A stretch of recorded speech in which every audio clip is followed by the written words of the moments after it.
Welcome to another episode of Exercise Matters with me, Randall Cooper. And me, Mick Hughes. Support for today's episode comes from Premax Performance Skincare.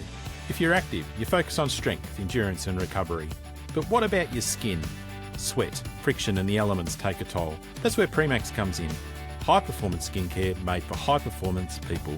From recovery creams to anti-chafe balms, massage creams to exercise-specific barrier creams, we help your skin go the distance.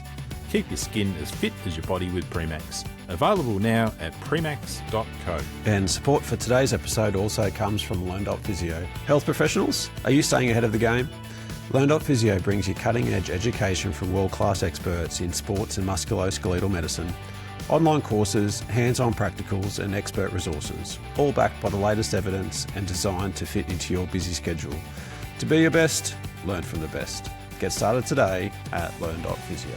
Morning, mate. Happy Monday. Happy Monday, Mick. I'm glad to be back. And as we said last week, just really happy to kind of just start talking shop again, which I know you and I enjoy. Hopefully people got something out of the food stuff with Lisa Middleton last week.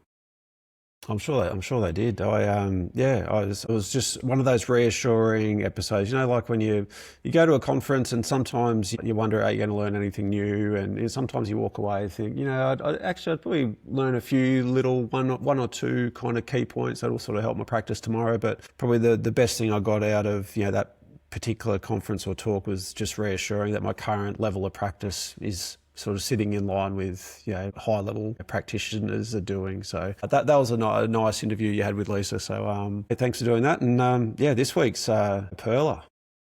Yeah. You're much of a runner. You talked about your swimming and what's your running sort of patterns been like over the years? I didn't run. I didn't really do any running sports when I was in my teenage years. I was a swimmer and then I was a skier, so I didn't run a lot. When I got into my 20s and my 30s, I ran because it was quick and easy and effective. But I think once I kind of hit about 40 to somewhere between 40 and 45, I really started backing off my running. It wasn't because of injury or my knees or anything like that. Maybe we should do an episode on that. Is running bad for your knees? Because we both know the answer to that, but most people I think get that one wrong. But no, it's not something. And I do look at because with my Premax business, we're around running all the time. We're at marathons and giving products to running groups, etc. And I have to say, with even all that exposure to running, I haven't got the itch again. What about you? No. Well, I've got dreams of running. My calves let me down every time. And I'm the worst. I guess I've probably up until the last 12 months, I've probably been my own worst enemy too. I'll start a running program, maybe a month in, I'll ping a calf. And it's kind of been a vicious cycle like that, probably over the last decade or so. There was a very brief period of time in my life, in my probably early 20s, where I was probably running maybe a couple of times a week, and I was sort of finding myself landing between a 3 or 5K mileage.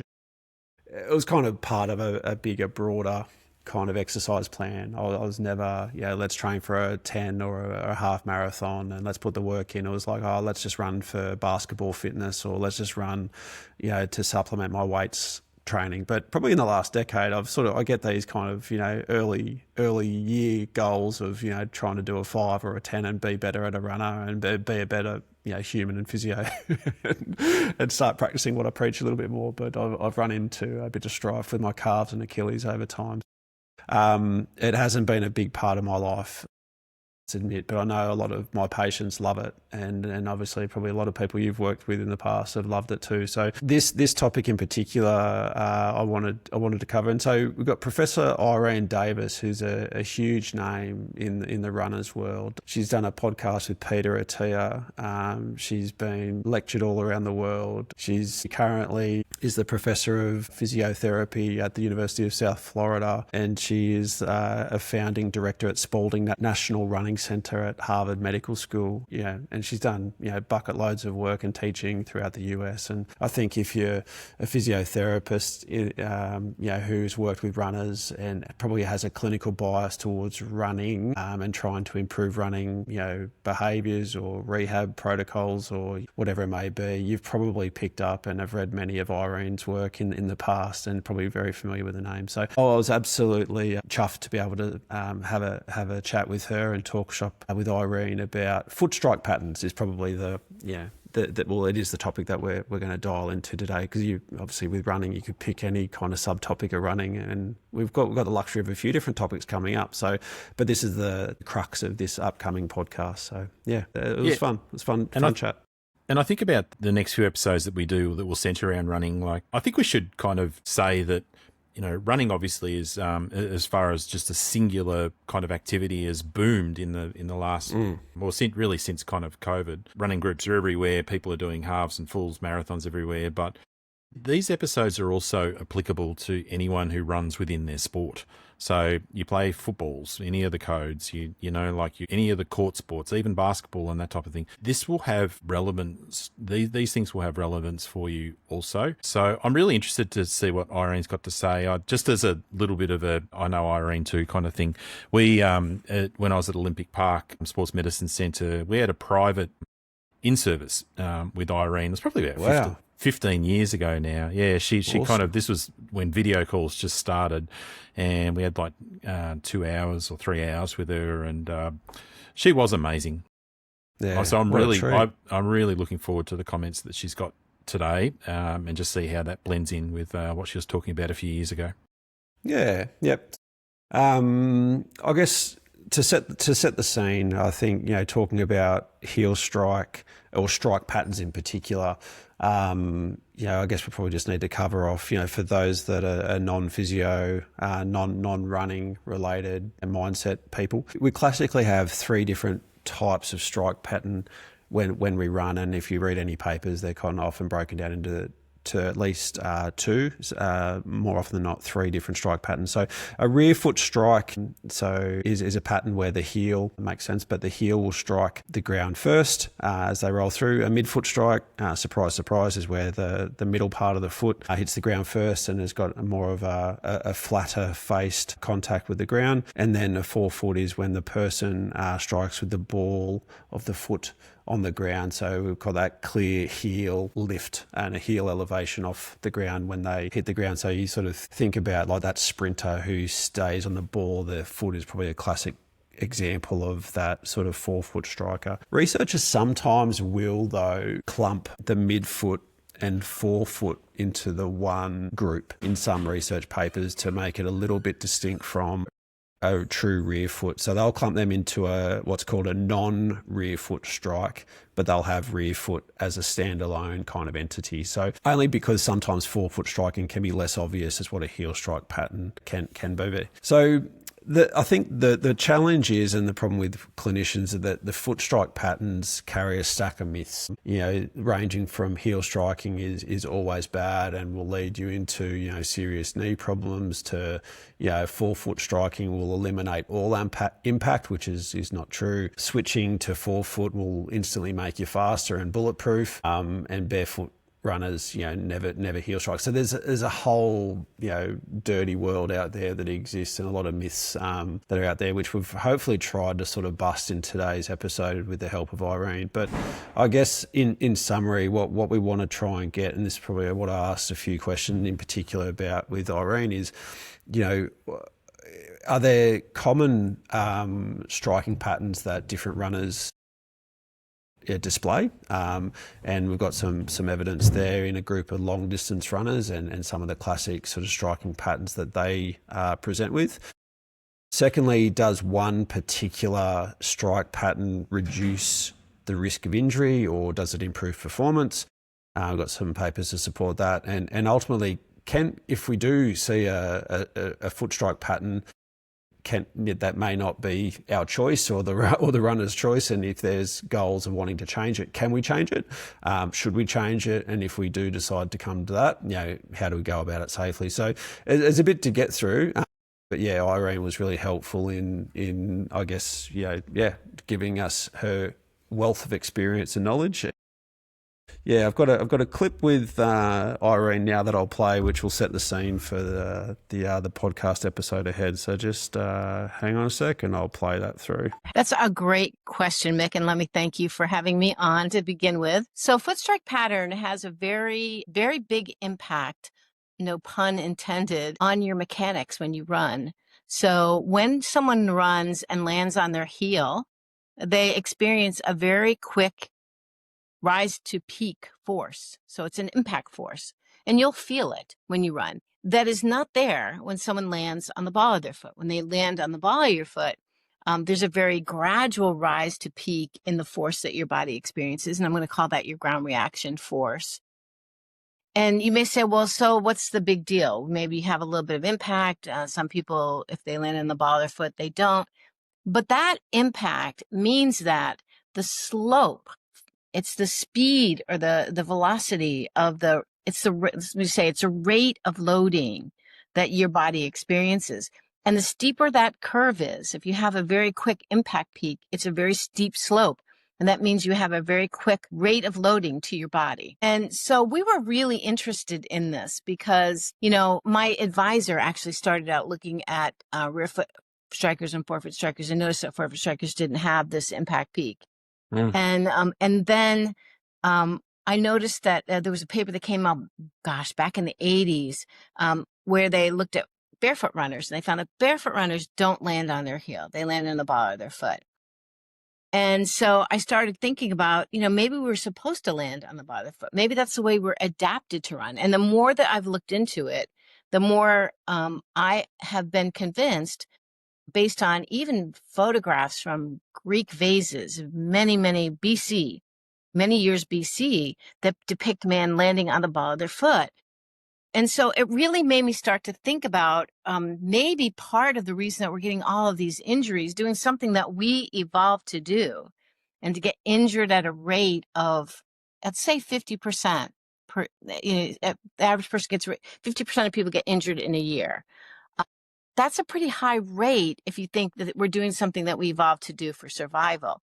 So all of this I say this to kind of describe why I started heading in the direction of looking at foot strike pattern and looking at injuries and trying to understand what are the mechanics behind those injuries. Yeah. So I do believe that there have been a number of studies that we've conducted and others have conducted that show that rate of loading, that quick rise to peak, is related to many overuse running related injuries. Yeah, so that was Irene's first comments there that, we'll set the scene. But I think it's quite fascinating sort of hearing that, and it kind of maybe sort of lean into that, I guess, that perception that heel strike patterns or running in particular will kind of make your knee sore. And if we sort of think about Irene's comments just there, that heel strikes noticed is associated with that sharp rate of loading. And so like if your heel is the first thing that hits the ground, and we're going to get that immediate stress that goes up through the shin and up through to the knee, kind of makes sense. We're going to sort of get some stress there in the knee. And that's been shown in a few different studies where the overstriders and the heel strikers classically have ITB friction syndrome and some other knee related disorders there that spark up from time to time. It's quite interesting sort of hearing that perspective and those comments there, because it may sort of lead us into some certain patients who present with certain type of knee problems or heel specific problems where we may want to go in and change some of that loading. I think key thing is the loading still exists. It's just that it's dampened down over a shorter period of time if we kind of adjust that. And I think that's what Irene was getting at there, is that if we shift to the forefoot, we're going to change that pattern of loading. An interesting start, and certainly something that hopefully going to set the scene for the rest of the pod.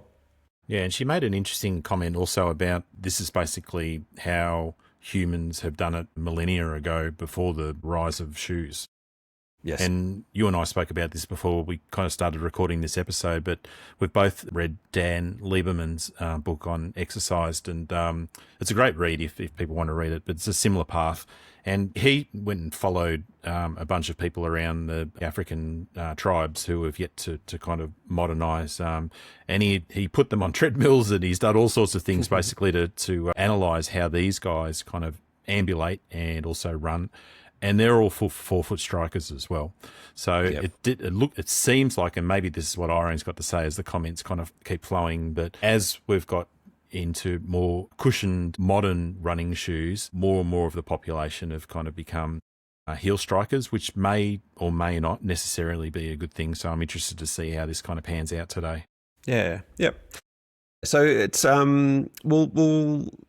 we'll move on from there and talk about, like what are some of the, and I found a really fascinating paper from 2001. It was a systematic review on foot strike patterns during overground long distance running. And I think that's probably the key thing here is like a lot of the work done in heel strike papers is done on that kind of middle to long distance runner where,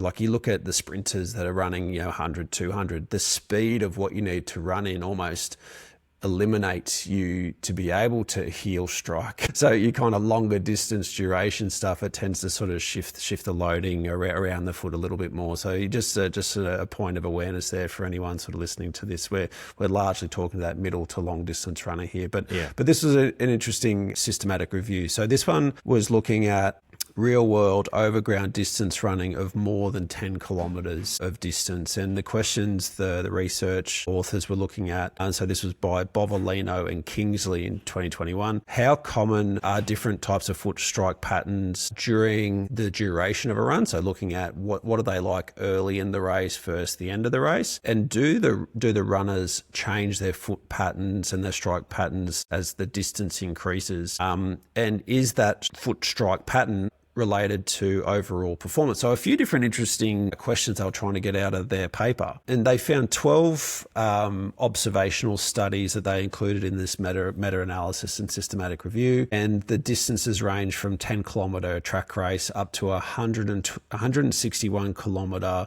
ultramarathon, which encompassed both recreational and elite cohorts. So findings were the most distance runners in this this systematic review found that they're actually mostly rear foot strike pattern.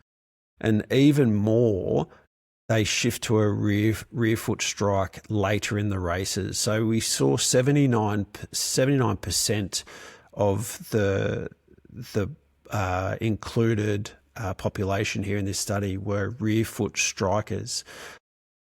And as the race went on, and this was early, so early in the race they adopted a rear foot strike, and then as the race went on and the run went on, we got a further increase by about 7%. So the rear foot strike patterns by the end of the race got up to 86%. So kind of tells me that there are not many people in a long distance race can able to sort of hang out in the ball of their foot.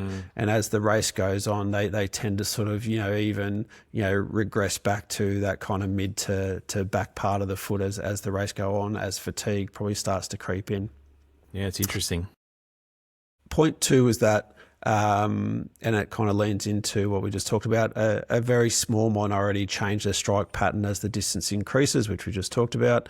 The strike pattern ultimately was pretty inconclusive when it came to performance. So there was a trend towards non-rear foot strike. So that middle to ball of the foot was associated with a faster run time, but it wasn't overall conclusive across the study. So there was a trend there, but it wasn't definitively answered, was that question. So the bottom line of this paper was that there's evidence for non-rear foot striking, so middle to forefoot being a slight competitive advantage, but the inconsistent data there was found. So I think the overall message here is that rear foot striking is actually really, really common, despite probably a number of claims from different sort of authors and researchers and publications saying one's better than the other. Rear foot is very, very common, and it's in fact a more a more natural pattern in real life running. Whether or not that's right or wrong, but that's currently a state of play, is that it's a more naturally adopted pattern, and it becomes actually more prevalent as a race or a run goes on. And most runners don't actually spontaneously change their strike pattern, or they certainly don't consciously change their strike pattern. It's something that often just starts to sort of creep in as a race will go on. And to claim that a forefoot strike pattern is associated with better performance, that kind of comment probably just needs to be tempered a little bit, because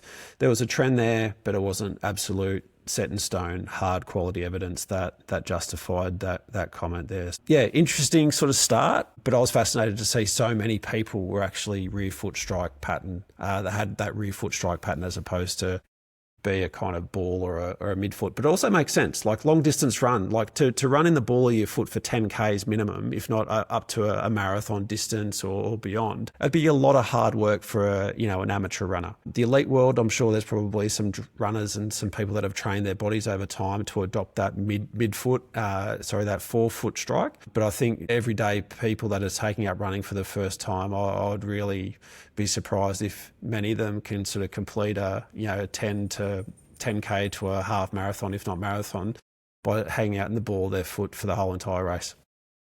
Yeah, interesting comments. I reflect back to when this all kind of kicked off, probably about 20 years ago or so, when the whole barefoot kind of running thing came in. And at the time, I was working with the Australian Football League's field umpires, and those guys do heaps of running. And I used to join in with some of their sessions. They used to cream me, like I was not fast at all.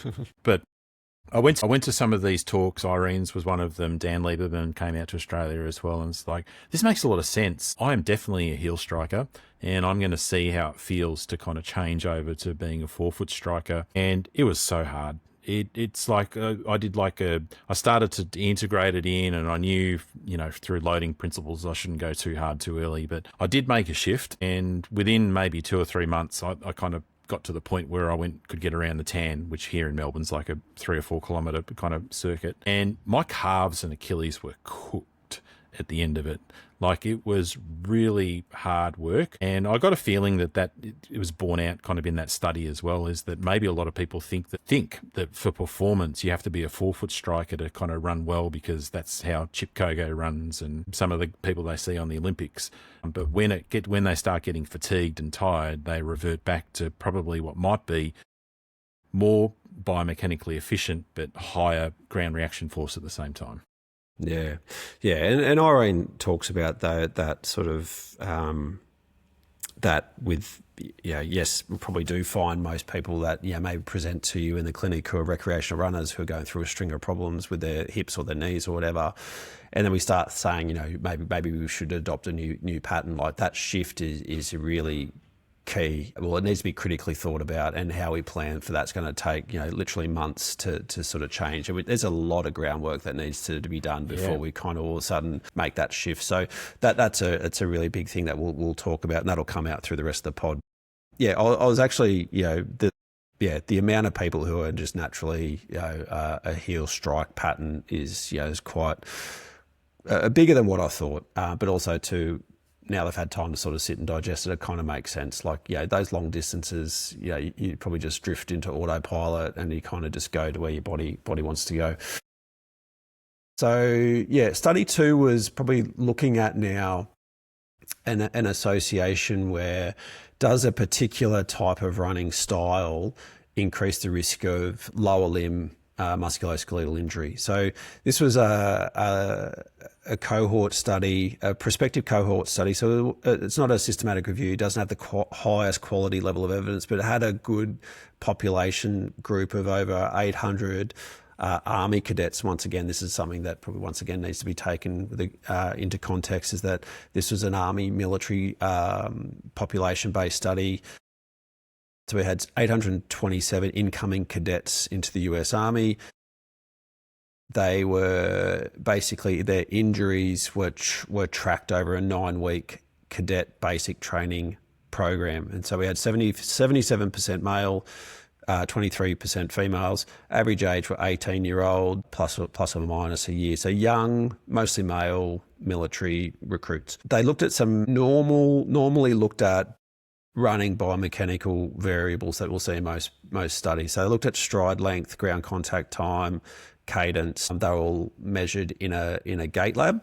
And foot strike patterns were also captured via high-speed video, looking at rear foot strike patterns versus a non-rear foot strike pattern. So our forefoot and midfoot were clumped together in this paper. The outcomes were the incidence during this 9-week window of musculoskeletal injuries that stopped the cadet from being able to train for more than 3 days. So that was the definition of an injury. So over this 9-week period, 18% of the group, so 18% of the 800 plus cadets, so 1 in 5 basically, sustained a lower extremity musculoskeletal injury, which limited them to 3 days of exercise. And most of them, so 60% of the injuries, were in an overuse fashion, as opposed to like running along, spraining your ankle acutely. These were a gradual build-up of running loads. The clearest indicator of what was driving a lot of these injuries had to do with ground contact time. And that was the strongest signal that came out of this paper,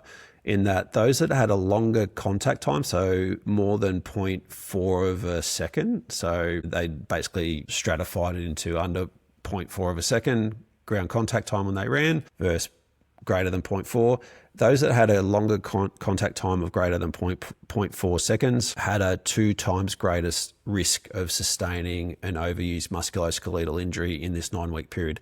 That was the only thing that really came clear. So cadence didn't really have an effect. Stride length didn't have an effect. The type of strike pattern, actually rear foot or non-rear foot, didn't have a particular effect as well, which is quite fascinating. If ground contact time is the thing that was a signal, so to speak, we see people who run on the balls of their feet, they basically pop along. Yeah, you don't spend a lot of time if you run on your toes. That sounds surprising to me. That's right. Yeah, so it was a surprising find here. So to see and hear that people who can still strike in their heel get off the ground with less than 0.4 of a second, that was an interesting thing there. So I was expecting a little bit of a correlation or a link there that showed the forefoot strikers, but it didn't show up in this paper. Yeah, so this is an interesting one.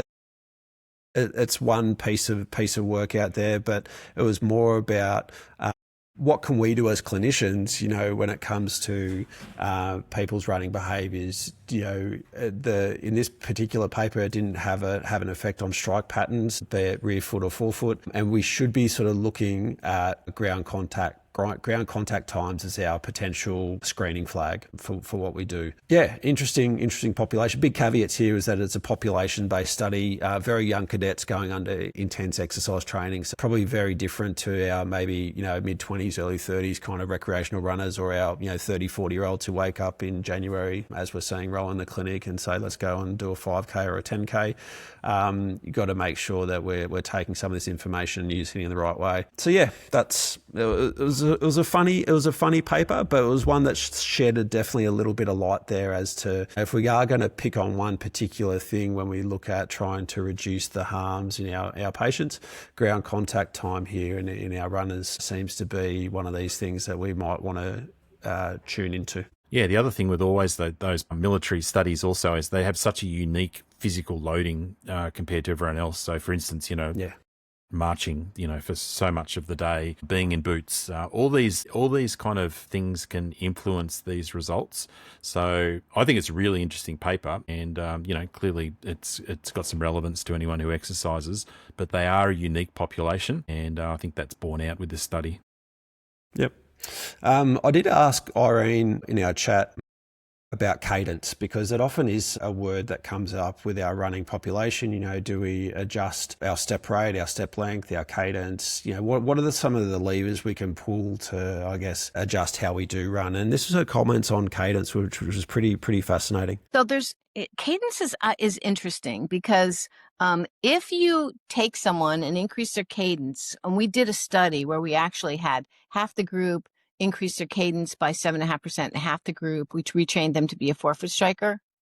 And what we found is when you have someone increase their step rate. We found that the loading rate was reduced by about 10 to 12%. It was a trend, not statistically significant, but you get a small reduction when you increase it by 7.5%.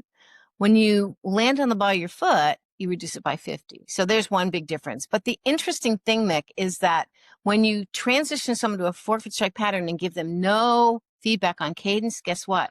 Their cadence increases by 7.5%. So that's why cadence for me is not my go-to approach. The other thing I think is really interesting, and I haven't quite been able to rectify this. So I do know that if you give someone retraining, they will reduce their load rates by a small amount. If you take, though, people's normal habitual cadence and you look at load rates across a cadence of being really slow to really fast, guess what? There is no relationship, like none, nada, zippo to load rate. It means that people with really low cadence can have lower high load rates and high cadence can have. So it doesn't seem to correlate as strongly as people think that it does. Cool. That's why I don't really, I use the time I use cadence. If I'm trying to get someone's foot underneath their knee and I try to get them to the right sort of step length, I'll use a metronome to get them so that their cadence is such that their foot is landing underneath their knee. And that's when I use it.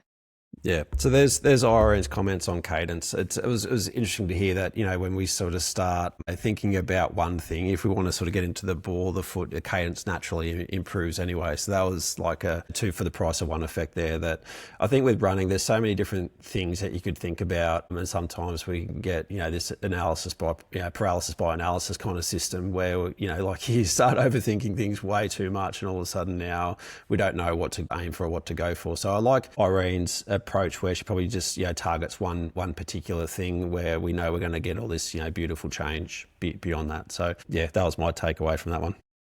Yeah, I think it ties also into overstriding. And I know when I do talk to the specialist running physios, the first thing that they'll look for is particularly with people who are injured, is whether that person is overstriding or not. And the number one way to stop someone overstriding is just to say quicken your cadence and shorten your stride length, so that they all may kind of interplay. Yep. Yeah. Now, the last paper that I wanted to share was a paper that Irene lead authored with another couple of colleagues. And the name of the paper was Why Forefoot Striking in Minimal Shoes Might Positively Change the Course of Running Injuries. It was more of a narrative review. It was a narrative review as opposed to a population study or an intervention-based study. But based on the work that was available at the time, they did come up with a framework of how and why we can shift our gears to a more forefoot strike pattern. So there are a couple of things that came out of this particular paper is that there are currently key mechanical differences between our rear foot striking and our forefoot striking pattern, in that, as we mentioned before, a rear foot strike pattern, we're going to have a distinct vertical impact when the heel hits the ground. So we're going to have higher vertical loading rate. So there's one thing that people often are underprepared and not prepared for that high vertical rate. But the forefoot striking allows us to have a much smoother curve, so much so that we're reducing that loading rate by 50% when we bring that in, when we bring it into the ball, the foot. The joint demands are vastly different. So our rear foot strikers have a greater load on our knee extensors, and our forefoot strikers have a greater load on our calf and Achilles. So that kind of makes sense to what you were saying before. When you shifted gears to a forefoot striking, all of a sudden your calves were blowing up. But also too sits with what we'd sort of see clinically, where we have our heel strikers who typically have that kind of trend of anterior knee pain, ITB friction syndrome, knee stress in general. But definitely that heel striker. Great quads. They always have great quads. Killer quads, unbelievable quads. So, and then differences. So these differences definitely mean that rear foot strikers are going to have higher knee and tibial loads, while our forefoot strikers will have more potential load through our foot and our ankle complexes. And then we think about what will that kind of impact on our anatomy and or what influence does that have on our anatomical structure? So if we've got a heel striker, if we think about what's there at the heel on initial contact is our heel pad and our kind of calcaneus and our insertional Achilles and a lot of different little soft tissues there that are highly irritable. Like fat is a really highly irritable substance. So we see our fat pad issues around a knee, but we also have a little fat pad there underneath our heel too. So to our Achilles that inserts in. So that area's got a really poor area to shock absorb, and it's got really poor shock absorbing ability, and it's a poor attenuator for force. Our plantar fascia also too in and around that area, it acts like a spring, and a forefoot strike pattern actually allows us to deflect a bit of that force and allows us for better energy storage if we can get into that forefoot and not overload our plantar fascia. Our Achilles tendon also too is the most largest and most elastic tendon in our body and allows us to sort of spring and bounce along. So super important body there and a more efficient part of the human body to allow us to run with good economy. So if we can have those systems in place where we're bringing a little bit of that load through to the forefoot, we're going to have a bit better bounce as we run. So Irene's had there are some comments there also too with footwear and that strike interaction. So the comments from this paper were running with a forefoot strike pattern in cushioned shoes can offset the benefits by increasing some forces across the mediolateral part of the foot and the anterior posterior part of the foot. And to be fair, like, a big caveat here is Irene's she's an advocate for minimalist shoes and trying to, I guess, go back to the way we have run before evolutionary process of running. But running in minimal shoes and the context that she's found there is that it does allow for 17% lower forces if we do shift through to minimal shoes. There are some known research papers out there that do show that shift, but there's problems with how quickly we do shift. So if you've habituated and become used to our traditional running shoe, if all of a sudden you hear these people talk about barefoot running or minimalist shoes, of course we're going to cause a huge amount of stress if we go hard too soon or we try to force an adaptation too quickly. And I think that's probably where people have run into problems in the past, is that they've tried to adapt a pattern too quickly. Yeah, I agree with that. The other thing also is 2 points. The first is I think that one of the reasons maybe that we all are, or like so many of us are heel strikers when we run, is that most of us are shod from the day that we start walking. Like the day that you're a toddler, your parents will put shoes on you and you never not have shoes. So you're used to that additional cushioning. Whereas when you put into minimalist shoes or you go barefoot, you're, like you say, like you're basically kind of impacting fat pattern, bone and tendon, and you're not using your elastic recall. That is what shoes do for you. The second is that I think that, as a shoe, and I know this is coming up in our podcast in a couple of weeks, but the way that athletic shoes and particularly running shoes are advancing is that this is now starting to be integrated into shoes. We've got carbon fiber, kind of like in Nike Flies, for instance, that essentially are doing that elastic recoil that, the plantar fascia and the Achilles would normally do if you are forefoot striking. So it's almost like technology is kind of circumventing what naturally we probably would have done if we weren't shod from the day that we were born. Yep. Agree. So with Irene and colleagues' closing statements there from that paper was that, I guess from us, if we're health minded and we've got some, physios listening to this conversation, or if you're even, your general population listening, there are some actionable recommendations that were put forward in this paper. For health professionals, we may want to screen our current strike pattern and identify those habitual rear foot strikers who are presenting with recurrent knee and tibial pain. So, we don't necessarily need to change something that isn't broken. We shouldn't be trying to fix something that isn't broken. But those that are presenting with persistent shin, knee, ITB friction syndrome, these are the people that you may want to have that conversation with about, can and should we, change, a particular pattern. We need to educate on mechanics, and we talk about how shifting the loads, if we're going to go from a heel strike to a forefoot, then we need to discuss that. We're just going going to shift the load around and move it around. So we may make another area vulnerable, be it the metatarsal bones of the foot, but also to then the calf and the Achilles that are going to cop this extra bit of stress. So we don't want to all of a sudden now create these new problems by shifting, things too aggressively too soon. If we are going to go change footwear, certainly we go from a very slow process from our traditional shoes through to our partial minimal, then go to full minimal. And probably, like most parts of the human body, takes it probably a good 4 to 6 weeks to change and create a new adaptation. You need to be really slow and careful with these transitions from a more traditional shoe to a full minimal. Probably take about a 3-month cycle to get there very safely. And yeah, that were probably the big ones. But we do also need to monitor for also to, if we're going to make that change. As a clinician, I would certainly be wanting to check in regularly with foot bone stress issues around the foot, any symptoms that may creep in around the first 1 or 2, MET3. You certainly don't want to be sparking up some bone stress there unnecessarily, but also to watch the calf and the Achilles, particularly if there's been some past history there as well. So they were probably the big ones and the big rocks to identify if we're going to go from heel through to the forefoot. Yeah, I think while we're on the topic of minimalist shoes and barefoot and the way that is with running, is running's obviously just an activity. And I think that my perception of what's happened a lot with elite sport, not necessarily just distance runners, is that there's now a deeper appreciation of getting around without shoes actually has its benefits.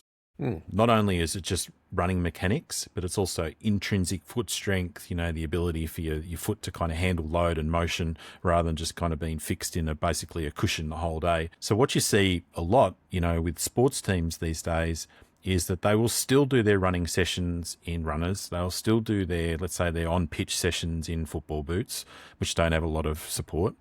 But they will do like their gym program and get around their house in bare feet, just to make sure that some of that strengthening and some of that adaptation that you get from kind of not being shod is being integrated into their life. And I think that's a kind of a nice approach to consider. And even for me, like sometimes when I'm doing my sessions at home, and I start off usually, with a couple of balancy kind of neuromuscular coordination type of drills, I usually take my shoes off to do it and then get back into my shoes when I'm starting to lift heavier. Yeah. Yep. No, great comments and I completely agree. So to probably wrap up the papers, kind of, the 3 key papers that we covered here, the take-home messages from what we're seeing here from those 3 things discussed and from the recommendations in Irene's paper there, it seems that ultimately, if it ain't broke, there's no need to fix it. And importantly, we don't need to prescribe a certain foot strike pattern. And certainly, if someone comes in and says, look, I want to get into running, how should I run? I think ultimately let the person sort of fall into what feels natural for them. Yes, we probably, like anything, you want to sort of start off slowly and allow things to adapt, but also to look at the distance that they're covering too. We saw from that early paper that we discussed, so many people, 86 80% to 90% of people will naturally adopt a heel strike pattern in a long distance race. So we've got to kind of need to get to the nuts and bolts of what is their running distance goals, and what can we push and pull on in terms of getting the best out of their running pattern. But certainly, if their problem does develop, that's where we can sort of start shifting and try to correct things to unburden one area that's copying the stress and make sure we're getting to a more efficient running pattern, which by all accounts and from Irene's work is that forefoot strike. If we do change, we do also need to frame it as a load shift as opposed to making you bulletproof or injury proof, because we are absolutely shifting load. We're not making it disappear, and that load is going to effectively shift from the shin and the knee to the forefoot and the calf and the Achilles. So we just need to be really careful about how we manage that. And obviously, like always, us as health professionals need to use sound clinical reasoning as to why we're doing this, and also watch those key areas of bone and stress. And look, the safest default message here is for individuals is to, we got to progress slowly. And that's, us with our physio hats on, but also to the everyday listener who's tuning in, is that if we are going to experiment with a shift, we need to be really slow and careful and gradual with this change, not all of a sudden now expect you within a matter of weeks to a month go from a heel strike to a ball of the foot or a forefoot strike pattern. I think that's probably where we saw that really it was a massive wave back about 10, 15 years ago where the Vibram shoes were super popular and everyone was out sort of running and walking in Vibrams. And I saw a number of people out there and then the parks running completely barefoot. And then we had this spate of metatarsal bone stress injuries and Achilles issues going off the charts. And I think that's probably where that movement just came on too fast, too soon. Yeah. But now we just need to be a bit more careful and cautious with how we do that over time. And it's really hard to do. Like, you think about a technical change with your running, you know, for a lot of people, and I must say I'd really struggled with myself back all those years ago, is sometimes you just make the change or you don't. It's really hard to say, oh, sometimes I'll heel strike, sometimes I'll forefoot strike, and I'll choose when I do it, and I'll slowly integrate how much I do it. Get a running coach. I think that if you really want to do it carefully and do it properly without blowing up your Achilles, then get some advice around that for sure. Yep, awesome. Just a nice comment here from Irene about how she would go about,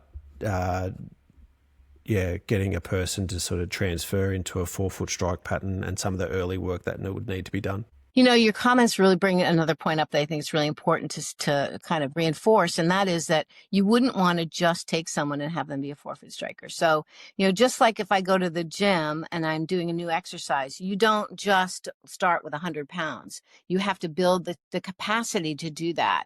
And so any kind of retraining program that we do is preceded by a program focused on the muscles that are going to have an increased load. So for transitioning to a forefoot strike, it's going to be their foot intrinsics and it's going to be their calf primarily, and their posterior tib. It's the posterior, medial, and sort of plantar muscles that all get loaded more with a forefoot strike. But what's interesting to note is that those people who are forefoot strikers have stronger calves, stronger Achilles, stronger intrinsic foot muscles. So once you get to that point, you've now built a system that's going to be more resistant to injury. Yes. So you just got to get through the transition. But what I tell people, because I get this argument all the time, is I say, it's no different than any other program that you would be, whether it was a tennis program, you wouldn't go out and play 4 sets of tennis right away. You'd build up the shoulder and you'd start to play gradually and you increase it. It's the same thing with running on the ball of your foot. Yeah, I love that, how she describes that, running in itself is a nice intervention to get those calves and Achilles and foot intrinsics all adapted to that shift. It's just, like anything, like you do with your tennis, with your swimming, you just got to go careful and slowly over time. So I love those comments from Irene. I did ask her also too, just briefly, I know we're running over time here, but this was it was a nice healthy chat. Sort of get out of her, because a lot of people will question, should I do a lot of this running on a treadmill or should I go out and do overground running? So Irene had these really nice comments about that. We do all of our training on the treadmill. And when we're doing the training with feedback, because we have it's a very prescribed program. So they will come in for about 8 weeks for just building the capacity in their feet and their lower extremities and the core, of course. Somewhere from 6 to 8 weeks. And then the retraining is 3 times a week for 4 weeks. So there's another month, that's 3 months. Then we have them run outside and we transition them from the treadmill to outside. And we have a very prescribed program where they go from 20 minutes up until an hour of running over 10 weeks. And, we have them run, say, every other day to begin with. And one day we'll be on a treadmill, because the thing about the treadmill is it's more controlled. And when we know that when people run outside, impacts increase compared to a treadmill. So the treadmill is a little safer environment, but of course you want them to transition into their natural environment, which is outside. So we clearly want that. We ask them not to run outside when we're doing the retraining because we don't want them reinforcing the old pattern. You're basically always going to have that motor pattern, and you're trying to develop a new one and reinforce it enough that that's the one that you choose as opposed to the old one. So that we just ask them not to during this 1 month period. We're trying to retrain them. I think that once we have better technology, we may be able to do some of this in the field and be able to get them out in the field sooner, because we'll be able to monitor how they're running. But right now, I don't feel confident enough to do that. So that's why we have them, do their training on the treadmill. The treadmill allows you to control the speed. Sometimes people like to run too fast, and I've had that happen. So it's just a little more controlled environment, but clearly it's not their environment. Most people don't run all their miles on a treadmill. So our goal is always to get them outside.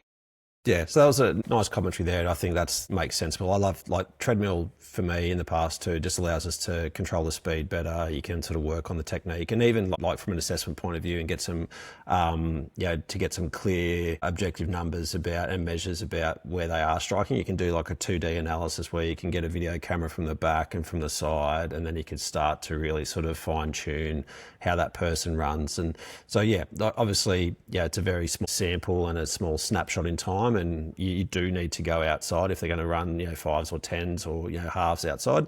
But to get that sort of early breakdown about how can we sort of shift gears and get them into the forefoot, treadmill analysis is a pretty good way to go. And if they made that protocol of theirs public, Mick, whether it's via a paper or do they publish that on their website, it'd be good for people who want to make a similar change, around the world. Yeah, I don't know. I'll have to touch base again with Irene. I didn't ask her on that. I kind of assumed it'd be part of like her sort of package when people go to see her at the Spalding Centre over in the US for running retraining. But I'll see if I can track it down. I'll put it in the show notes, or I'll sort of talk you guys through it next time that we talk about running. Because if it is freely available, that'd be a wonderful resource. But yeah, I was Irene was generous enough with her time. I didn't want to sort of ask her for more freebies or anything like that. So, but if it's freely available, I'm sure we'll be able to get that. And she's very generous, when it comes to this kind of stuff. Last thing I want to just quickly talk about is some of the cues and some of the things people may want to either talk to themselves about when they're running, or have their physio sort of cue them up, or just to remind themselves as they run. Because sometimes it can be hard to know, are you heel striking, are you midfoot striking? And one of the simplest cues you can often tell yourself all the time as you're running is run softly. It's one of the really simplest sort of reminders that you are kind of able to reinforce all the time. Obviously, you can sort of sometimes feel if you are heel striking, but the sound of your running, if you can hear that slap, slap, slap, it's pretty clear that you're running probably like in a bit more of that midfoot to rear foot pattern. Whereas if you're running really softly and gently, you tend to be right where you want to be. So really simple cues there that you can use to guide your running into the forefoot. Nearly an hour, mate. Sorry about that. Sorry, listeners. We've gone usually double the time with that one. But Irene was that was a wonderful chat, and lots of research there to break down. Yeah, hopefully we haven't bored you too much with my topic today. No, that was a great perspective, and appreciate Irene's expertise on this. I found it really interesting. Yeah, awesome. Well, mate, that's it for today. It's an interesting one also too, which will be kind of, I guess, juxtaposed with the next one that we talk about is the super shoe revolution. So yeah, a couple of different perspectives there. So, but anyway, that's a wrap for this episode of Exercise Matters. If you enjoyed the chat, make sure to subscribe, leave a review and share it with your mates.